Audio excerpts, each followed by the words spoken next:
everyone, welcome to Vision Wargaming, and today we're starting a brand new series of videos on how to get started collecting a new army. So this series aims to go through some pros, cons, tips, tricks, and build you a decent competitive army list, also you can get started on the tabletop. And today we're going to be starting with my favourite force, the Adeptus Mechanicus. So this one aims to go through some key units, some pros, cons of buying the army and building the army, and how we can get this force kicking some butt on the tabletop. So for those of you that don't know me, I'm a huge fan of the Adeptus Mechanicus. I love the model range, I love the way they play, and I love the lore. They are really, really grimdark. This is, for me, the element of Warhammer that it should be. The models are super cool. I mean, this is my new Manipulus, and I just love this model. He is an absolute beast on the tabletop as well. So what we're going to do is we're going to go through some really cool features of this army, what they're really good at, and then we're going to talk about some negatives as well. So let's go over the pros of collecting the Mechanicus. And first things first, they're a brand new model range. The whole range is very new. It's only been released over the last few years, and they keep expanding it with a huge expansion coming in Engine War with some great models that look super cool and are really good on the tabletop. These guys are full of character. They have lots of little bits and pieces on them that are just typically Warhammer. They're very weird, crazy, and just a bit out there. But all these models have a great trait, and that is most of them are pretty good.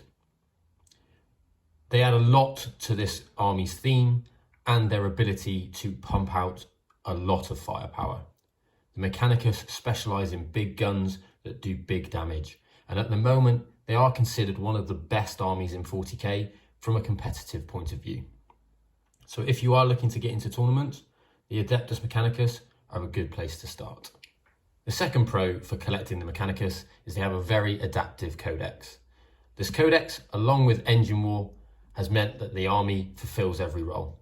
They have fast attack units that are great at rushing around the board and capturing objectives, combat punch, and they have great firepower with some big tanks that can sit at the back of the board and give out a lot of hurt to the opposition army.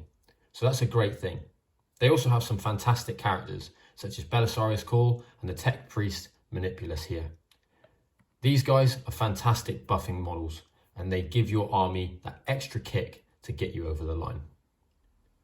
The final pro with these guys is that they're a fantastic army for conversions and creating your own colour scheme, as you can see that I've done here. These guys are full of tentacles, weird contraptions and bits and pieces, so that any converters out there can really get stuck into these guys. And what's more, if you create your own colour scheme, the Forge World dogmas in this book are quite flexible, and it gives you the choice of what you can do on the tabletop. But now we're going to talk about a couple of the negatives with these guys. There aren't many, but the main one for me is the overall price of the army. The models are quite expensive.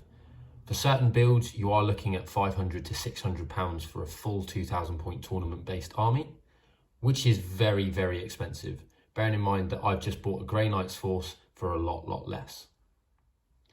Another quick negative with these guys is, although the models look cool, they can be quite brittle.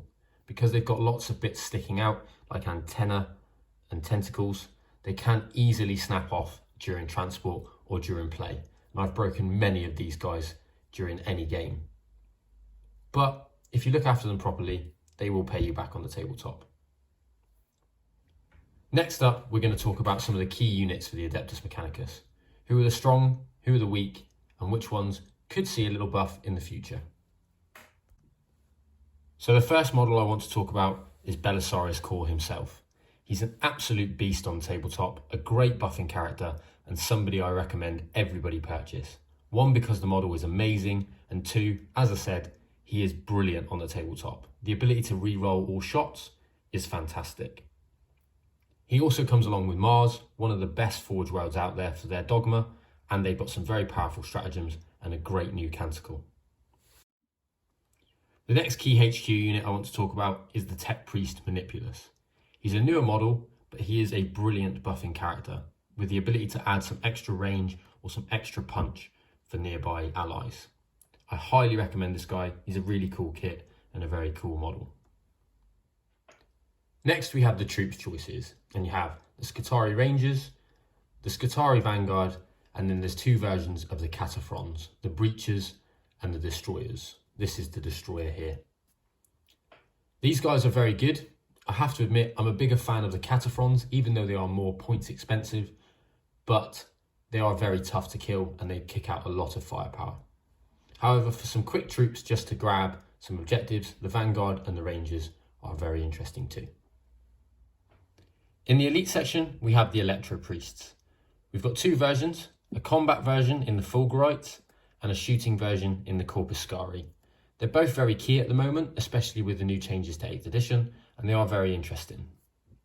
We also have, in the fast attack versions, the Sidonian Dragoons and the Iron Strider Ballistari. Again, very mobile and very key units, one being a combat-based unit and one being a shooting-based unit. These are both really, really important units in the army at the moment, and I fully recommend picking up at least a unit of each. Before we go on to some of the other units that are available, because they are newer, I thought I'd just cover these two guys in the heavy support. The Castellan Robots, who are very cool, 1950s style space robots, and the Onagadjun Crawler, a crawler tank that really carries some heavy firepower and it's quite tough to kill if you manage to bulk them up together. They're great units, really cool kits, and I fully recommend them. The Castellan Robots at the moment kick out an absolute ton of firepower, and it's really worth having a few of them on the table. Finally, we have the newer units, including this flyer here, the Archaeopter Fusilave. These are great new units, so we have the Cerberus units, who are walking hounds, who manage to go out there and grab objectives while either flaming people or shooting characters. And then you have the Taraxi, who are a flying drop troop, who really cause some havoc on the tabletop. And then the Archaeopter Flyers, who can go out there and really cause some damage. This one's the bomber version, who can drop a mortal wound bomb on troops that he passes over. I fully recommend these new units. The kits are amazing. I'm really pleased with how they've come out, and I have to admit, they are very good on the tabletop. So what we're going to do now is we're going to talk about an army list that I've come up with that I think can do some real damage on the tabletop. Now I've gone over the features of the Adeptus Mechanicus, I wanted to talk about an army list. This is a list I've come up with that I think if you were going to a tournament or you were looking to get into tournament play, that would actually really put up a nasty fight. It's a basic battalion detachment, so it means you get the most CP, and it will be running the Mars Forge World Dogma, which means you get 2 Canticles of the Omnissiah rather than just the 1. I really like it. It's very mobile. I think it has features to deal with a lot of things on the table, especially that Boogeyman Salamanders list at the moment. So, without further ado, let's get into it. So let's start with the HQs. And first up, the Warlord. This is going to be a Tech Priest Manipulus. We're going to leave him as standard, and we're going to give him the Holy Order Warlord trait from Engine War of Divinations of the Magos. This gives him the ability to choose one of 3 at the beginning of the turn. The one I'd always pick is the ability to have exploding 6s. This means that all of the shooting units that you're going to have around him are going to be even more efficient. It's very, very powerful with some of the units we have in this list. Next up is Belisarius Core. We're going to put him in this because his reroll bubble is amazing. We're going to spend the CP and we're going to give him his Warlord trait. This means his bubble becomes 9 inches. It means we can spread out a little bit more around the table and still get really, really powerful rerolls. Finally, we're going to use the Daedalosus. He's a character from Blackstone Fortress, but I would recommend converting him as he's quite difficult to get hold of. He gives you the ability to add 1 to hit against a certain enemy unit. It's very, very powerful, and I really recommend it to help you kill that horrible target that your opponent has. Next up, we go into the troop section, and for this, we're going to take 3 minimum size units of either the Rangers or the Vanguard. It doesn't really matter, they are here to just grab objectives, sit in a transport, and jump around the board. They're both the same points, so basically, it's flavour to taste. If you have Rangers, use Rangers. If you have Vanguard, use Vanguard. Doesn't really matter. Next up, we're going to go into the Elite section. And with that, we're going to have a squad of 9 Corpus Scari Electro Priests. I think these guys are really interesting, and they have a new ability with a stratagem called Electrostatic Overcharge, which gives their shooting attack -2 AP. This means they're very killy and they can drop in, kick out a load of shots, possibly with Wrath of Mars as well, and that deletes a unit. It's very interesting and they're great for killing a screen. Going into the fast attack, we have a unit of 5 Iron Strider Ballistari equipped with autocannons. These guys kick out a load of firepower, and now they have the ability to move and shoot without any kind of penalty. They really are a great unit. They're tough to delete, and actually with the new Mars Canticle that gives you the ability to add 1 strength, the autocannons are a cheaper option than the las cannon, and they kick out far more firepower. They're great for killing elite infantry, and they also kill vehicles very efficiently. Fully recommend them. They're very mobile and a great unit to use for an outflank. We also have 2 units of 5 Cerberus Raiders. These guys are brilliant. It's a great new model. It's the guys riding the horses with the swords, and they are the best screen in the game, in my opinion. They get a scout move before the battle begins, and for 2 CP, they have Tactica Obliqua, which means if a unit declares a charge against them, they can choose to fall back 12 inches, making them impossible to charge. It's a great way to keep your army protected, and I have to admit, they're super cool models. In heavy support, we have a unit of 5 Castellan robots, equipped with all phosphor blasters. These guys kick out a ton of shots. Keeping them at the unit of 5 still makes them very expensive 625 points, but it means they don't suffer any penalties for blast weapons. They used to have a problem where if these guys got touched in combat, they stopped working, but now that they can shoot in combat, they absolutely delete units.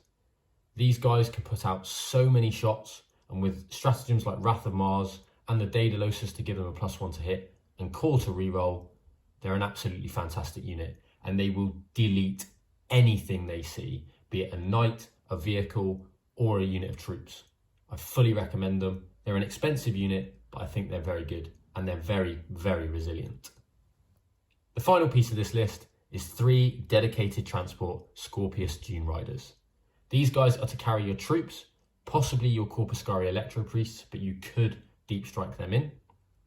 These guys run around the board, claim the objective, sit on it, and then when they die, a troop unit falls out and you still keep that objective.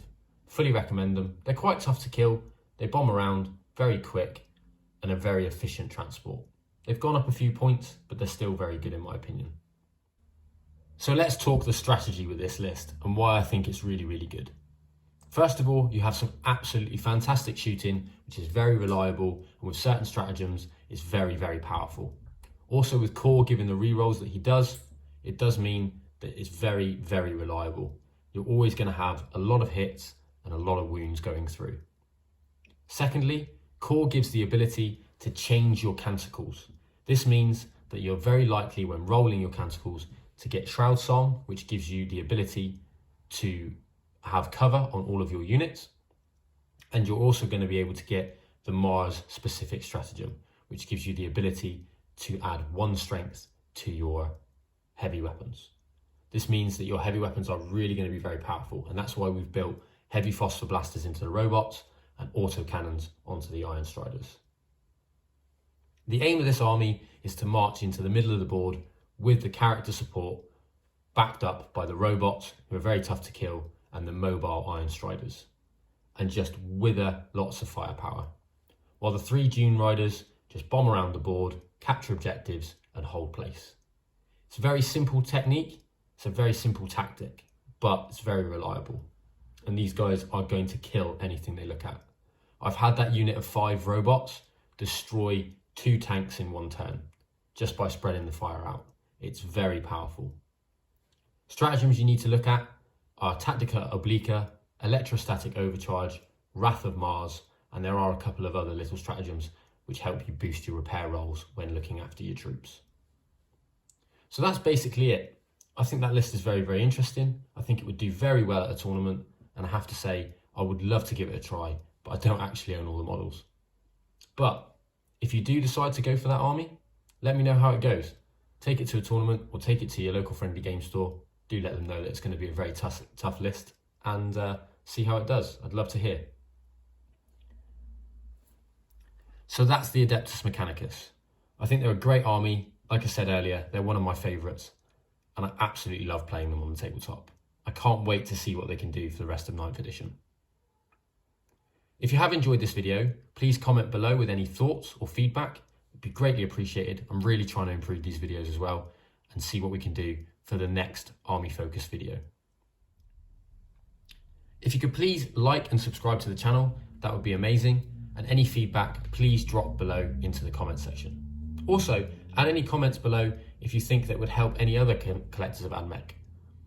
I'd really like to see what your opinions are and hope that you have a great time on the tabletop with the Adeptus Mechanicus. Until next time, that's Matt signing off for Vision Wargaming.